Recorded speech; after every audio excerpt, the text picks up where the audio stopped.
it's going to work. This is who they know. I just got back from Oklahoma 3 weeks ago. They still call me detective. I was known on the streets as Miss Nancy. Because I worked narcotics and they were always nice to me. Miss Nancy. I led the state of Oklahoma in the fight against drugs. That's who I am in Oklahoma. That's so nice.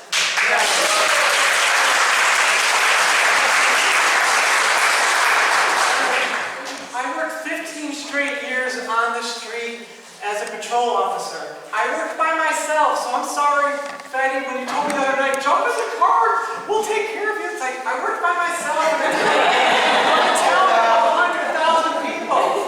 Okay, I promise you, I had to respond to stuff that I have to watch my language. I'm a cop, but I'm going to cuss. So, learning cop is just natural. But, you know, it's just natural to me to be out there, to be protecting. It's what I do, it's what I know. For the second 13 years of my career, I became a detective. I was a narcotics detective. I worked human trafficking. I worked internet crimes against children. I worked sex offenders. And then I was looking for, I was pulling up this PowerPoint. I made this PowerPoint just for you guys, I'll have you know. And when I found this picture, it brought back, nightmares, because this is an exact formation of the training I went to. We went through training upon training upon training for active shooting. 6 years ago when I retired, it wasn't so much. Wait till you see the statistics of what it is right now. But that formation is exactly what it looks like. We're not going to necessarily look like police in uniforms, tag team, because when an active shooter is shooting, guess what? Your first thing is to get officers on the scene and get in there and, I'm sorry, eliminate the target. That's just what's going to happen, and we're going to talk about that. So, the definition, I'm going to do a little background, and then we're going to go into how we're going to help ourselves, protect ourselves in the case of an active shooter. But the FBI defines it as one or more individuals actively engaged in killing or attempting to kill people in a populated area. Sure enough, right? We see it on the news. Most federal government agencies define an active shooter as individually actively engaged in killing or attempting to kill people in a confined or populated area. Easy. Now these are what's staggering to me. Look at that, from 2017, and look at the continual uptick. 2021, 52.5% increase. That's what we're talking about. That's insane. In 1 year. Yeah, in 1 year's time. You know, it's like that copycat thing that they tell you. You know, I did this, well, I'm going to do better. Well, I'm going to do better than that one. And you know, some of the active shooters, it's spontaneous. They don't think, you know, it's like they get pissed off and they're going to go shoot up Walmart. Others, it's very meticulous. It's thought out. It's manifestos. It's months and years in the making before they actually grandiosely get out there and do all their shooting. There's really no in-between with it. So, frequently targeted locations. I thought you might find this interesting. 42% businesses, 21% educational institutions, 14% just open area, open space, 10% owned property, government-owned property, 5% in a home or residence, 4%, here we go, church or place of worship. I think that's kind of what I would consider our community. 4% also in healthcare facilities and 0.4% in other locations. So basically, what are these? Populated, targeted areas. So these are some of the deadliest active shooting incidents in United States history. You can't look at some of these like, you know, Mandela Bay shooting. I had some friends actually that were in Las Vegas during that time. That was just in 2017, 58 people killed. Virginia Tech shootings, Sandy Hook Elementary. You can see these down, I don't know if you guys can see them. University of Texas, that was a big one. It's heartbreaking to me to see, that's 2018, but I think that goes back all the way to University of Texas. I don't think that's right, 66. Anyways, 17 all the way up to 58 people killed in an instant. In an instant, because that's how fast it's going to happen. So the types of weapons most used in mass shootings. 56% of active shooters use a pistol. 27% of active shooters use a rifle. 14% use shotguns. And 3% use unknown firearms. Most active shooting incidents, how do they end? We've seen this play out in media over and over again. Most of the time they're going to do all their killing, and then we're going to kill ourselves. I'm sorry, law enforcement thinks that's a win-win because we don't have to go to trial. I'm sorry, that sounds cruel, but we don't have to go to trial, it's done. Actually, the victims kind of feel better about it. It's sad that it ends that way, but a lot of them end that way. You remember I was a advanced hostage negotiator, so I negotiated with people that are, in scenarios that they either want to hurt somebody else or hurt themselves. I've had to talk them down out of that type of scenario. So, second, the shooter and law enforcement engage in firefight. We see that played out all day long. Armed citizens exchange gunfire and take out the threat. You see that occasionally. And then unarmed citizens successfully restrain the shooter. Rarely. Why? Because they're unarmed, right? The shooter's got weapons, you're unarmed. You don't want to go in a gunfight without having a gun. Just don't. So, what's the genuine consensus, right? Is that not it? How many times do you see people getting interviewed on TV? This could never happen in our community. We would have never suspected this would have happened in our community. The tiniest little place of nowhere, nothing. And next thing you know, until it does, right? Until it does. And I'm sorry, we are a beautiful spiritual community, but we are a target. Especially nowadays, we're a target. We're looked at as different. We're looked at as weirdos sometimes. We're looked at as witches. We're looked at as a cult. You hear it as much as I hear it. We're always counteracting that. We're a beautiful community. We believe in God. We believe that God is all there is. But counteracting sometimes doesn't help because people believe what they're going to believe. And nowadays, people are steadfast in their beliefs. So much that they're willing to take a gun to a battle and start shooting over it. That's just, I'm sorry, the plain facts of it all. So when an active shooter is in your vicinity, you've got to be prepared both mentally and physically to deal with the situation. Is this class alone going to prepare you mentally and physically? No. Because in all honesty, I've been trained 30 years, okay? I'm the one that's going to run into the scenario. What are you guys, most of you, going to be doing? Without hesitation. Or running, because you see it all day long. It's just an automatic response. It's that fight or flight. I fight. I felt that fight or flight. I promise you, I've been so scared in my life. I'm like, oh God, I'm going to get into a fight. And I get into a fight, but I sit there and fight. And people run. Run. It's just how it is. So in most cases of an active shooter, we talked about this a little bit. The victims, believe it or not, are selected at random. Events is unpredictable and evolves quickly. Very much so. And knowing what to do can save lives. It can sometimes save lives. That's why this kind of training is going on nationwide. The training I'm presenting you here tonight is the standards of Homeland Security. I work directly with Homeland Security when I work human trafficking cases. And I was telling Bill earlier today, it's pretty standard, the responses for active shooting. It's kind of like spiritualism, and the church is a little bit different, but kind of the same. And that's kind of the same thing with all these different organizations, entities, teaching your response to active shooting. So Homeland Security, I like it.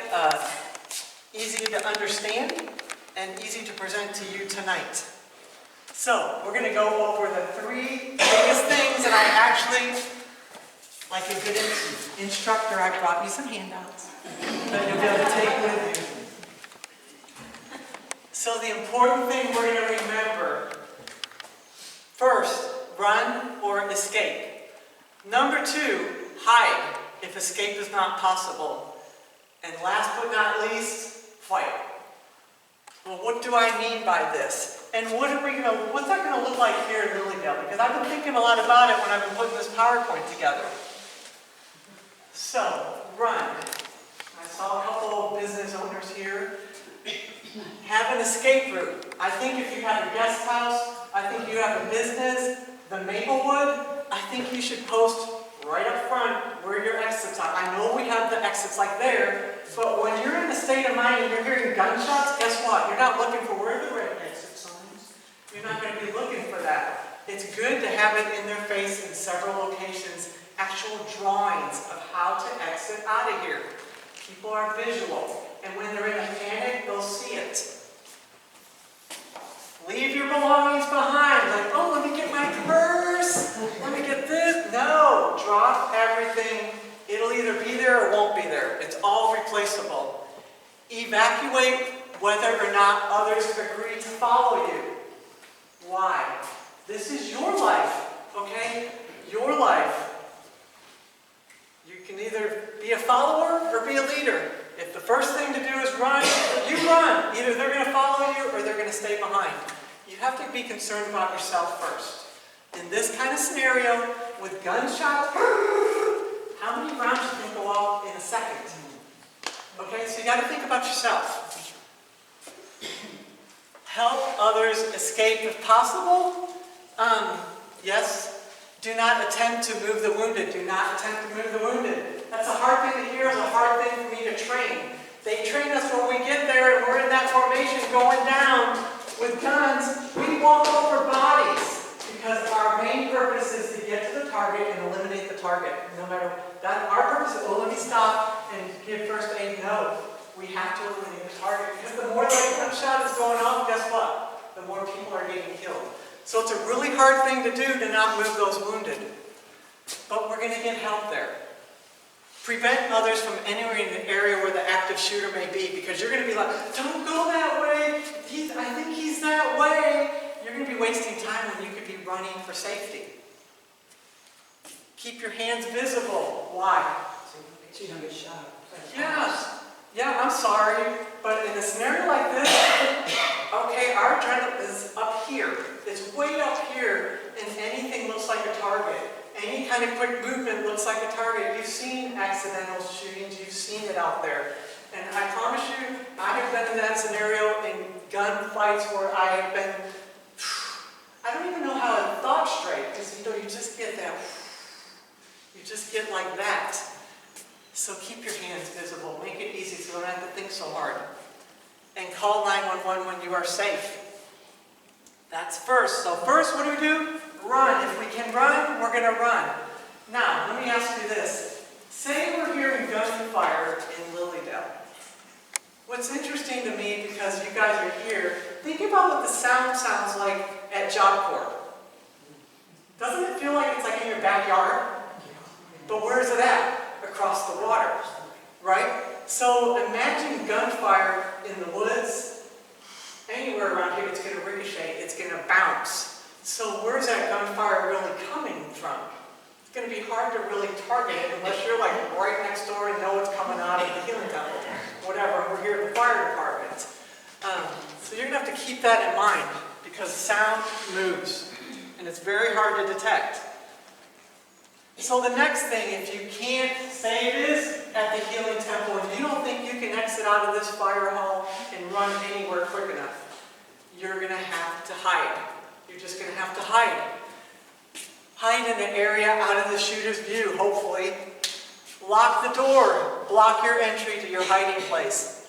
Silence your cell phones, that's such a biggie. Even the vibration. No sound. No sound. Because I know it's going to be habit to want to be on those phones.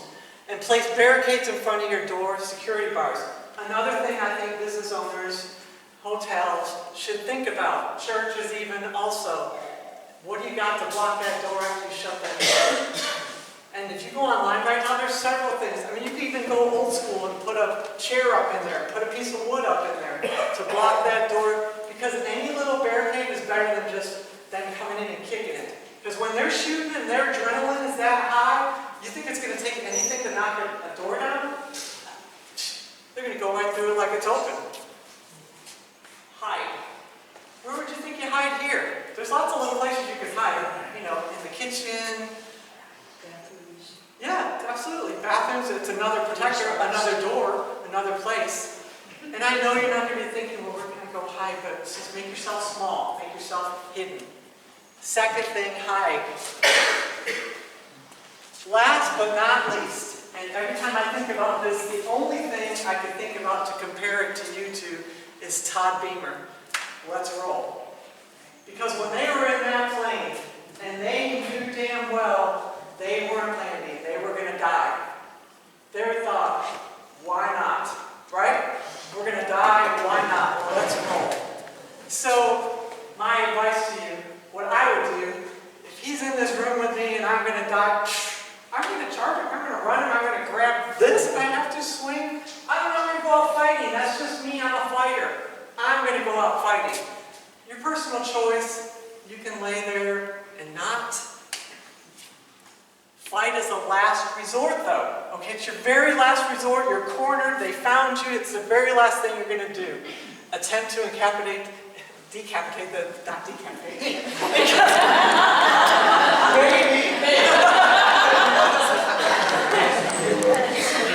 Act with as much physical aggression as possible.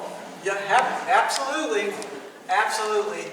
Improve weapons or throw items as an active shooter. Why not? What do you got to lose? Commit to your action. That's a biggie. Commit to it. If you're going to do it, if you think you're going to go against somebody, commit to it. Commit to it. I promise you, there was a state trooper in Oklahoma, and it was right at Christmas Eve. He made the mistake to stop, and he thought the guy was passed out, and his car couldn't start. So he went over to help the guy in the car. Well, come to find out, the guy in the car was sitting there because he was freaking messed up on methamphetamine, high out of his mind. He went berserk on the trooper, and I was able to, I didn't even want to say this, but I heard the tape of the trooper's last 5 minutes of his life fighting this crazy guy on methamphetamine as the guy attempted to not only try to get his gun, eventually did overpower him because they're so freaking crazy strong when you're on methamphetamine. Got his gun, killed the trooper with his own gun. It was horrific. But did that trooper fight tooth, nail, blood, guts, all the way to his death? Yes.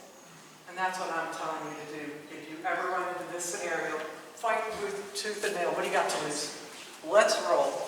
He was a hero.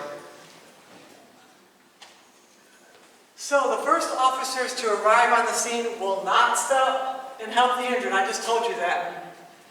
The rescue teams will come, they will help. And also, one thing you might want to keep in mind, we were trained, and I would probably do it also right now to this day. If there's an active shooter, they can show up. We were told, whether you're on duty or off duty, if there's an active duty, you are required to show up at that scene and act like you're on duty. So they could be in uniform, not in uniform, plain clothes. You don't know what the cases be. Once they got, it used to be 3, I think they've raised that number to 4. Once 4 have showed up, they're in. They're in. So don't expect, they're not going to be all in tactical gear. Don't expect that. They're going to be whoever is the closest by, available to respond to eliminate the target as quick as possible. Sometimes TV overplays things, and I wanted to just try to let you see what it's actually going to look like if it were to ever look. Once you have reached that safe location, don't leave. Don't get in your car. Of course we're going to have questions. We need to know what's going on. We need witnesses. Do not leave the area until law enforcement authorities have instructed you to do so, wherever that area may be. Normally they'll have a whole thing tied, roped off, crime scene, and you're going to be way outside. I mean, probably way by the fellowship. It'd probably be further than that, I think. They usually have a really big perimeter on these things. So, I know this is hard to say. When law enforcement arrives, remain calm. Sure. Right?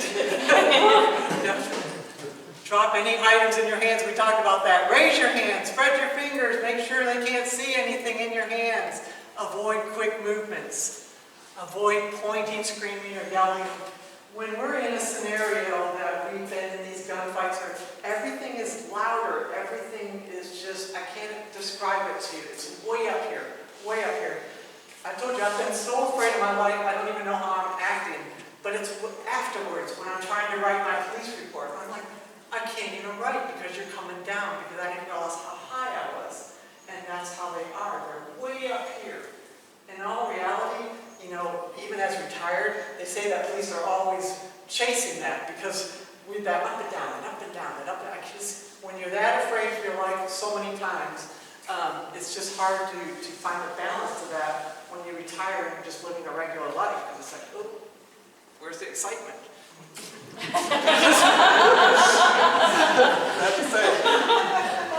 So, here's a little bit of what I was trying to explain to you.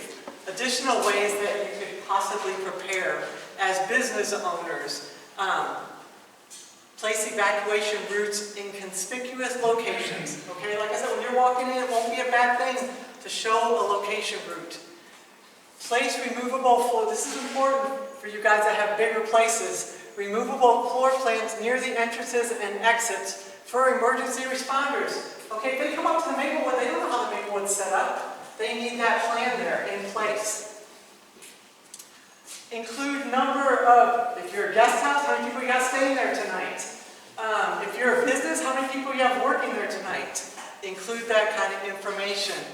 And definitely, if you have a special needs person staying with you that, guess what, you all ran and they're still in there, they need to know that. They need to know that.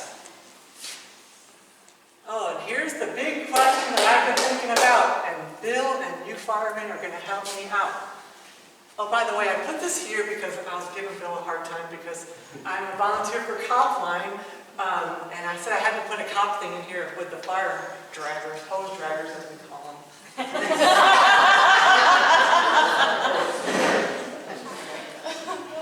Okay, here's my big question.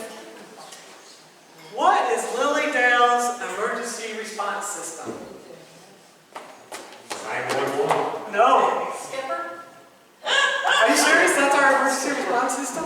I'm talking about how, if there's an active shooter, I don't know, let's think.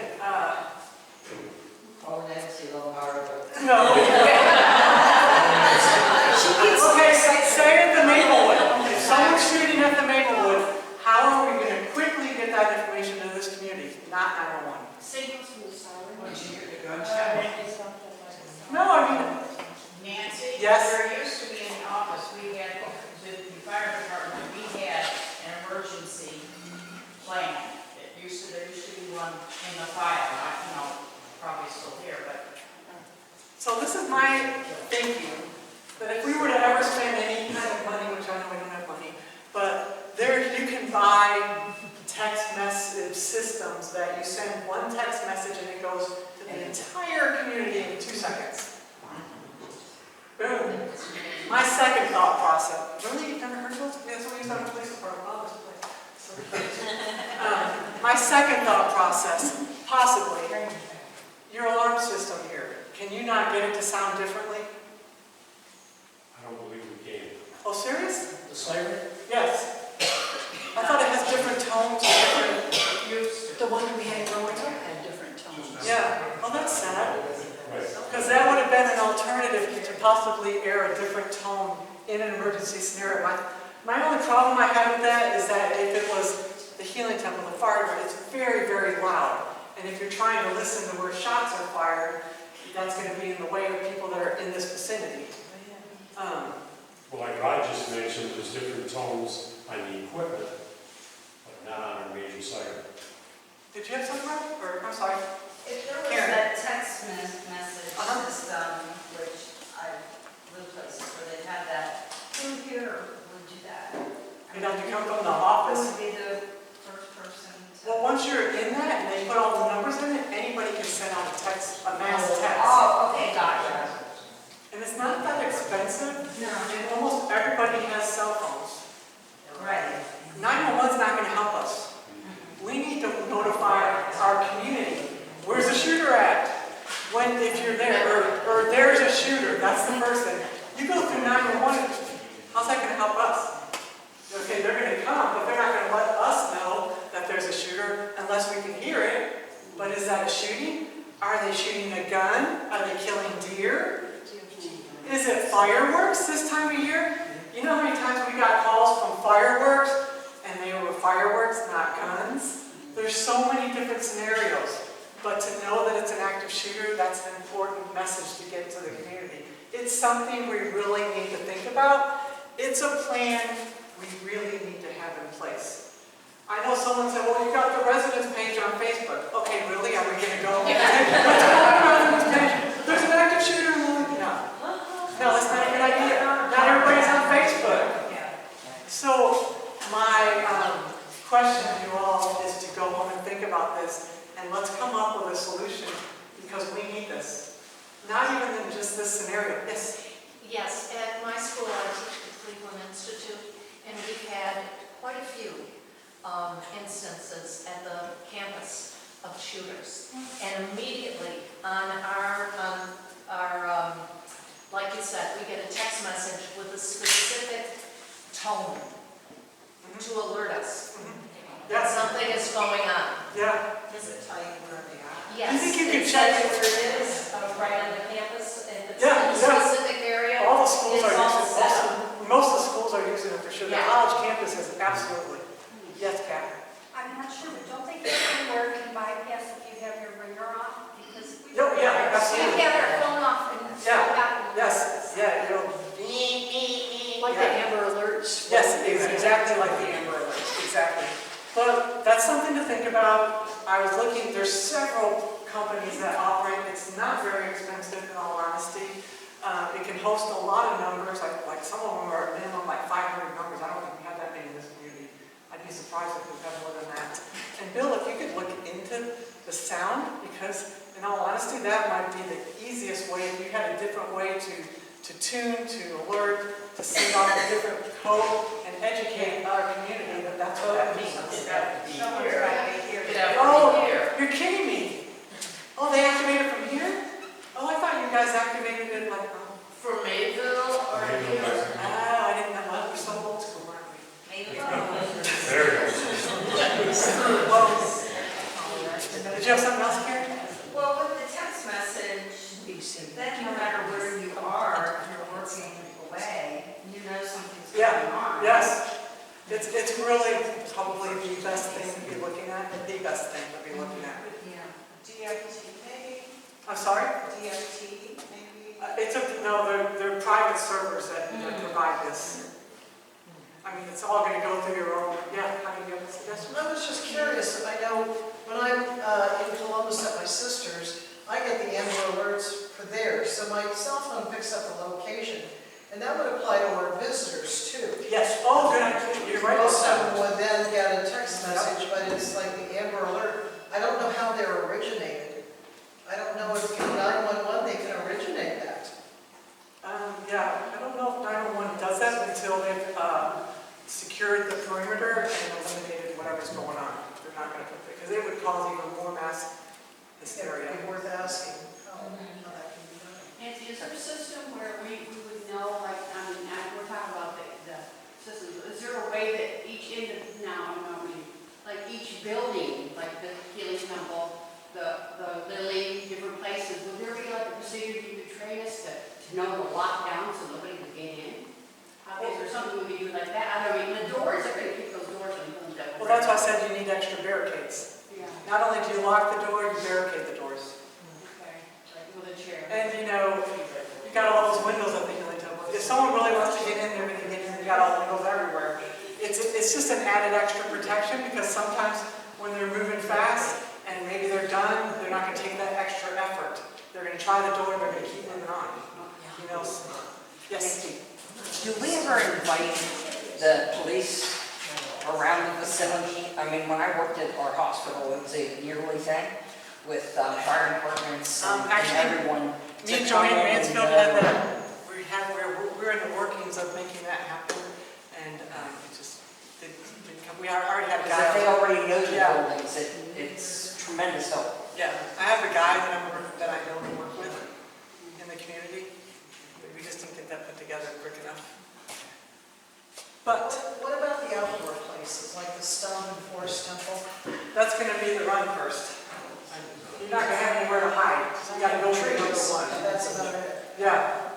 But the one thing we have are woods. You know, we have woods, we have places to run to for sure. We could get to Dale Drive in a second if we need to. Yes? I have a question about the run first. Just looking at this building, I'm seeing exit signs, but I see tables over here. And I see that, is that going to be open? And because I know this building, I know there's an exit through the kitchen. Is it better to really stand up and run if it's in a small location like this, say somebody's in the front row, or to play dead?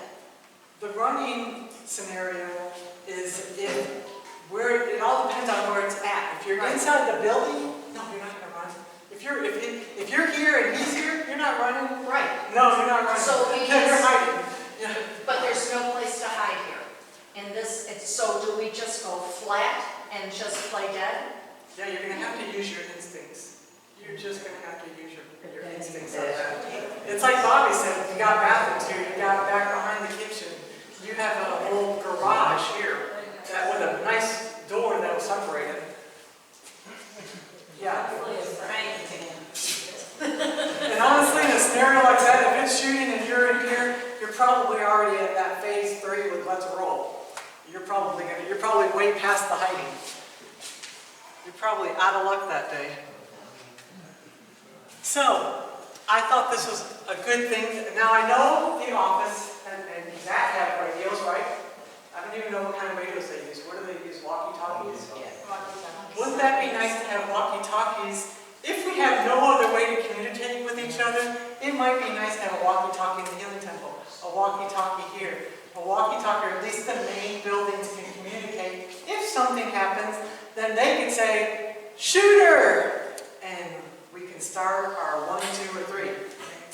So, Is there channels, Nance, do they I have don't know. channels that actually communicate with the fire department and the police?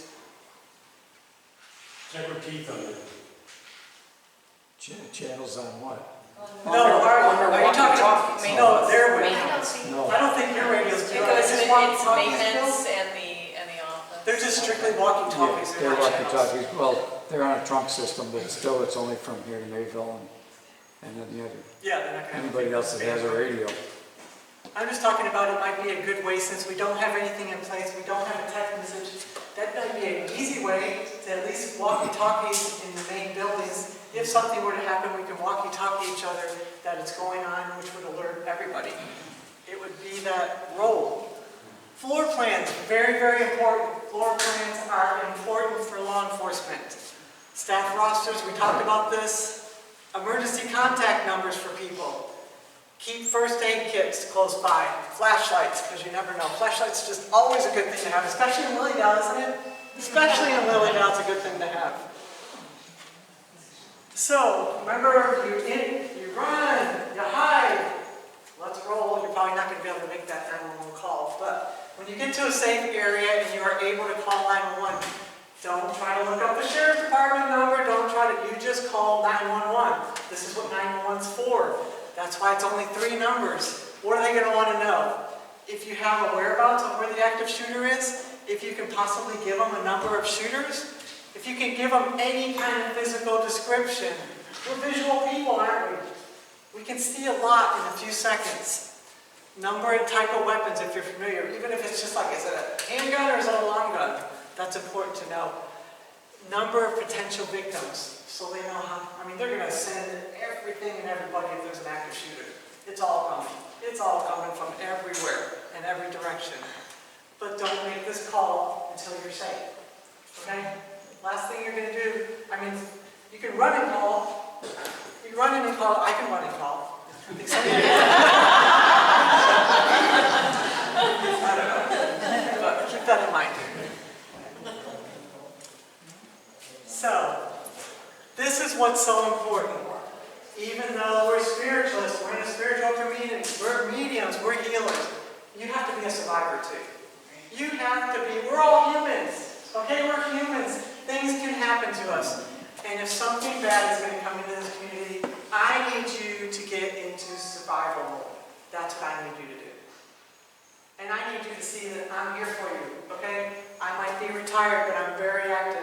I'm active with Copline. I'm still active with training.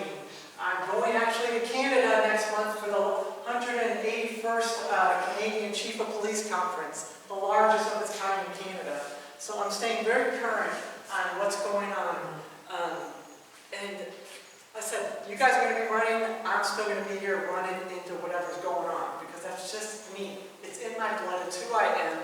My blood runs blue. It always will. So I need you to, when you're walking around at night, keep that survivor mode handy with you. Ta-da! That's me.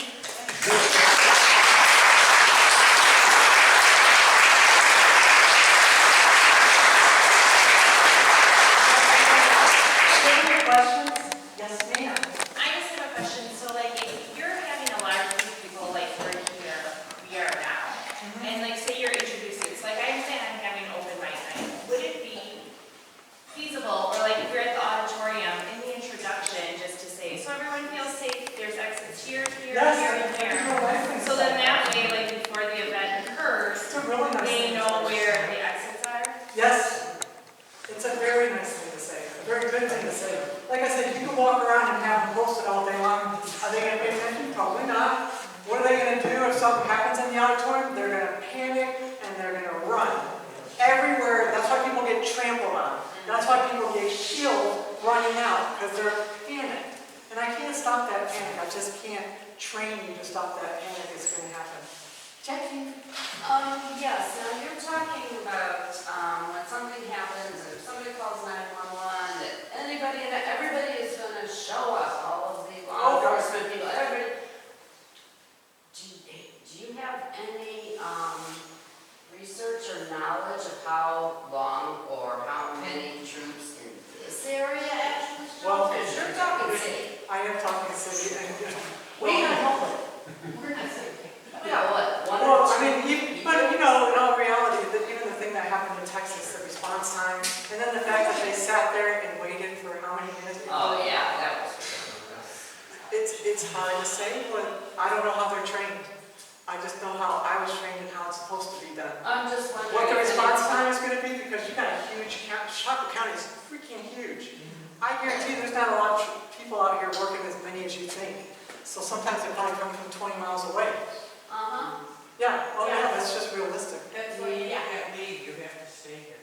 Well, as I said, I'll I'm be going in with all all Nancy thing. because like I told you, we used to go in with 2 and then they changed it to 3, but I think most agencies are waiting for 4. Well, that might be. You tell us how long it's going to take for sheriffs, troopers, whatever. Does Cassidy do Probably that? 10, 15 minutes anyway. That's what I'm thinking. I mean, in all reality, that's what I'm thinking. I Yeah. guess what I was asking is if there's any record, if anybody knows, from being here, of, an emergency situation, not necessarily that bad, but, and how long it would have taken, you know, to people to show up. I should talk to them, stand on the stage. Yeah, do you know what, they figured the response time at Chautauqua Institute last year? That was, Well, they ran them on the stage, didn't they? staff went That was out. let's roll. They let's roll. Yeah. Yeah, that was good. But they had security in the audience and they just ran them on the stage. And that was enough, not that. That's also a lot closer to Mayville precinct. Yeah, you're right about that, that's right, yeah. Yeah, nothing else, they got correction officers, anybody else gonna come? They also have a police department on the grounds. Oh, you're right about that, you're right about that. I forgot. Do we have trained people at Job Corps? Yes, Pardon me? Do we have trained people at Job Corps to respond to something like that? Not that's gonna go off the grounds up there, no. yeah, I bet not. Okay. So I've never been in a public place that didn't have security. Why don't we have security here? We did. It costs money. I need to introduce, Charlotte Layfield, and she'll be here in the evenings walking up the, grounds, and, Are you gonna be armed? we haven't, voted on that yet, Oh. but,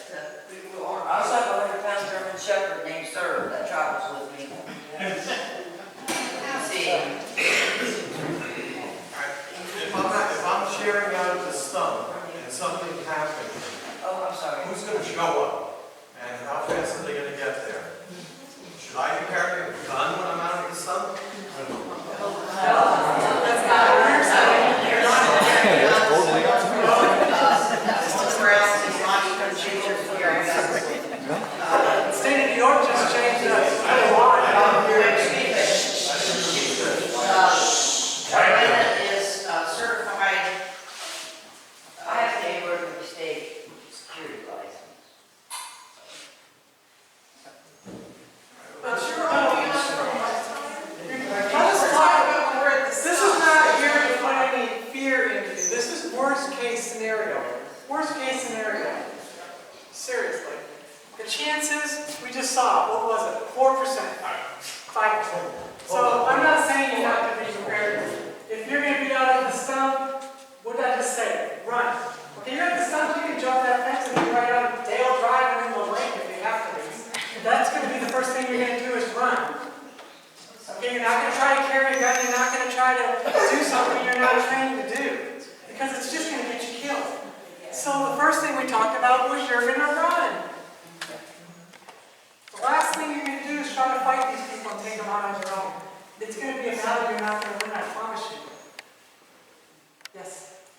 Are people not going to tend to want to go to the gate? I'm sorry? Are people not going to think automatically, let's go to the gate to get out? I'm sure they will. Yeah, I'm sure they will. Maybe we should just think about, not all of us go to the gate at the same time? But also, visitors aren't going to necessarily know what the gate is. How many questions? They don't even know what the gate is. They're just going to run. And honestly, they're probably going to end up in the woods or in the lake. Because they're not going to know which way's the gate. They're just going to, I'm telling you, when you're in that panic mode, you don't think straight. You're not thinking about anything but fleeing, fleeing, fleeing. It's a life-saving mode in your body that is just automatic. So you're not going to sit there like, oh, where's the gate? I don't think it was meant to bring fear, but to show that there really isn't anything in place for anybody to do. Do you know what I mean? Yeah. Other than run and that. But I mean, as far as Lilydale, they need to have something where they can reach out to everybody. Yeah, that's it. You know, And I like it. I like the little it's walkie-talkie kind radio of things. I think that's the easiest solution right How now. much would it cost for the walkie-talkie? I asked the office, I don't know what they pay for. But I think that's the easiest thing we could do right now that wouldn't cost a whole lot of money. Well, everybody can buy their own family channel radios and Oh, stay in good point, contact. yeah. Those are cheap. I mean, if we would all donate tonight, wouldn't that help a lot? I don't know what they cost. Do you know what they cost? I don't know. No, you can go to Walmart and buy your own radios. We have to- They sell them 2-packs, you know, for like $30. But you want it in a lot. So, and I think the key to answer some of these questions from my perspective, and certainly yours, emergency response, the name emergency gives a deceit kind of way, and emergency response is never fast. Planning is what makes it effective. That's the key. And awareness, and that's what we're here tonight for, awareness. Simple awareness, simple steps that are implemented all over the United States of what to do in a scenario like that. If it's going to play out like that, who knows how it's going to play out. But it's little plans that seed in your head, hopefully. Maybe little thoughts for the business people that are here that maybe take back and maybe do things a little differently. And just be aware. Be aware. Because, like you said, emergency is an emergency. Are we going to be prepared for that kind of emergency? Absolutely not. Absolutely not. Yes, Connie? I've gone into some venues like at Art Park where you have to take your backpack out or your purse or things like that. And we couldn't really do that at the gate because people were driving in. But what about other areas? Is there anything that we should be looking for or be aware of, like an oversized backpack or someone dressed in a certain, is there any statistics that say this is the kind of thing that has traditionally been how they've been dressed or what they've been carrying? Well, most of them are just out local with guns. Yeah. Chris, do they check bags or anything at the gates that you talk about? No. Well, at least when was that incident a bad, yeah, we had to deal with the realtor, it was like, oh, I thought he had a gun in there for big time. We are private property. When they're here in these buildings as private property, we can say, can we look in your bag?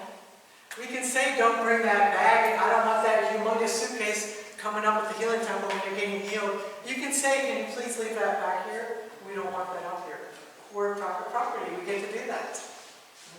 If you don't feel safe, if someone's walking in there and they got a humongous bag and it looks weird, you can definitely say, leave it.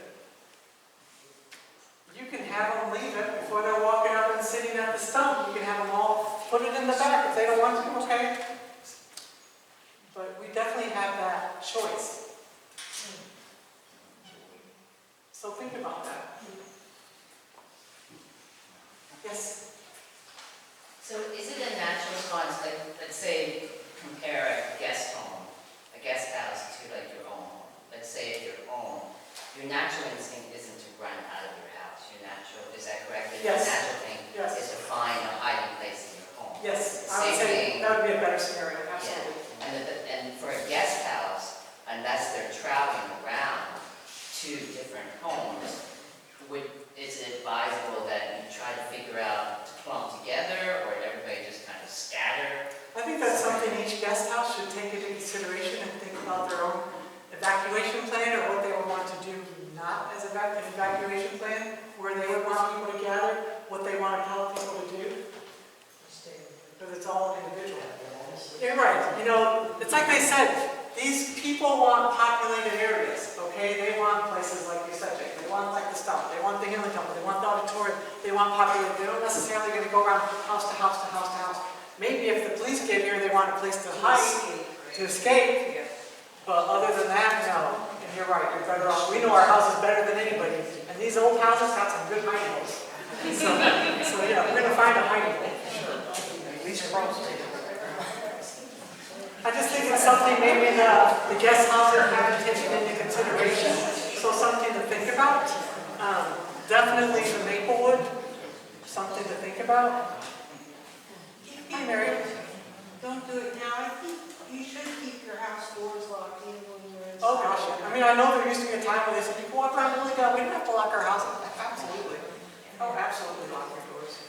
Yeah, for sure. Especially with season coming, it's just a smart thing to do.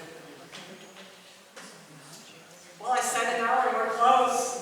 Thank you guys so much.